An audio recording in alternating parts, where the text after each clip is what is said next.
मैं रेखा पांडे अपने YouTube channel पर सभी का स्वागत अभिनंदन एवं वंदन करती हूँ। आज एक बहुत ही पुराना है सुहाग गीत लड़की का। अब तो कहीं सुनने में ही नहीं मिलता है। लोग बहुत गाते हैं, लेकिन ये पुरानी परंपरा हमारी चली आ रही है। हम लोग आप लोगों को सामने सुनाने चल रहे हैं।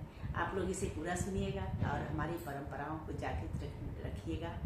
सब लोग सुनिएगा, सीखिएगा और गाइएगा। बहुत ही प्यारा गीत है सुहाग गीत।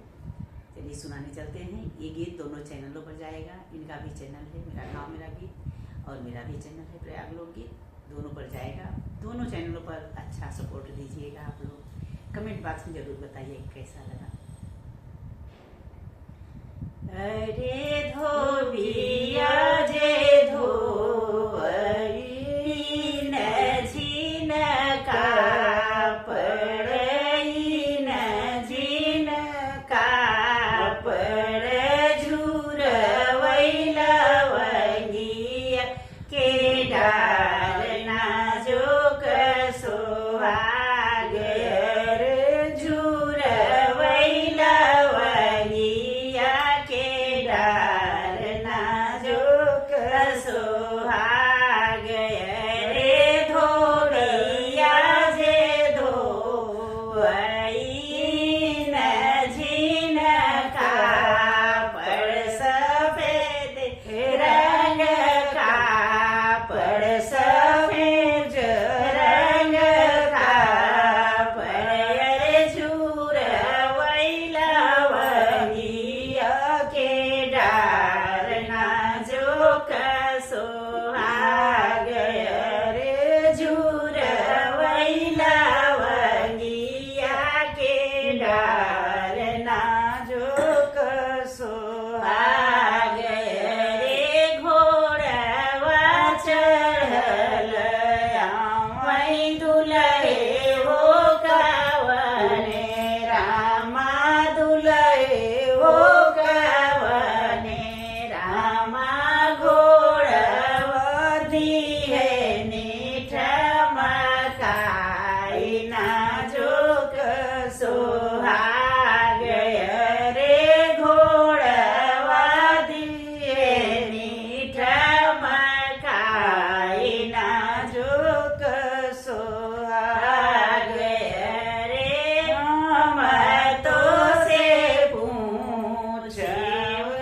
धोबिया बेटवना, रे धोबिया बेटवना, रे के करी धोबिया चोलिया झुराई नाजुक सोहाग, रे के करी धोबिया चोलिया झुराई नाजुक सोहाग, रे माई तो से पूछा ओ धोबिया बेटवना, रे धोबिया बेटवना, रे के करी धोबिया चोलिया झुराई नाजुक सोहाग, रे के करी धोबिया चोलिया झुराई नाजुक सोहाग, रे हमारे कवने राम कहिए कई बिटिया, वारुलारी बिटिया, बहुत दुलराई, तिन बहुत यदरई, तिन रे ओ नहीं कचोलिया झुराई नाजुक सोहाग, रे ओ नहीं कचोलिया झुराई नाजुक सोहाग, रे सोनवा कटकवा मई तो है देव है धोबिया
श्री राम।